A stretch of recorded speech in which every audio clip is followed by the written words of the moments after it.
नकुलजी यहाँ चाहिँ के हुँदैछ आज? नमस्कार, म चाहिँ नकुल शाह, यहीँको लोकलवासी हो, सर्लाहीवासी।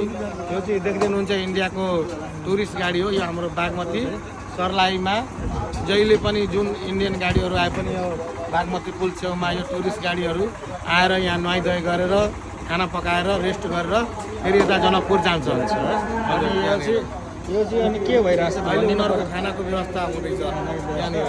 हाम्रो बागमती पुल छेउमा सर्लाहीपट्टि सर्लाहीपट्टि यहाँ चाहिँ यस्तो मजाले रोटी होइन, अनि सब्जीहरू चाहिँ बन्दैन कि क्या हो? सब्जीहरू छैन?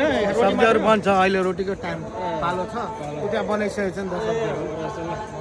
साह्रै गाडी पनि यत्रो ठुलो रहेछ होइन, बस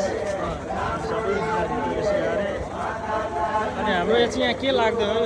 यहाँ चाहिँ हाम्रो 9 दिनको महायज्ञ हुँदैछ। अहिलेसम्म नभएको चिज अहिले हुँदैछ। 9 दिनको आज 2082 चैत 25 गतेबाट 83 वैशाख 3 गतेसम्म 1008 महायज्ञ पूजा हुँदैछ। 52 अवतार है, 52 अवतार।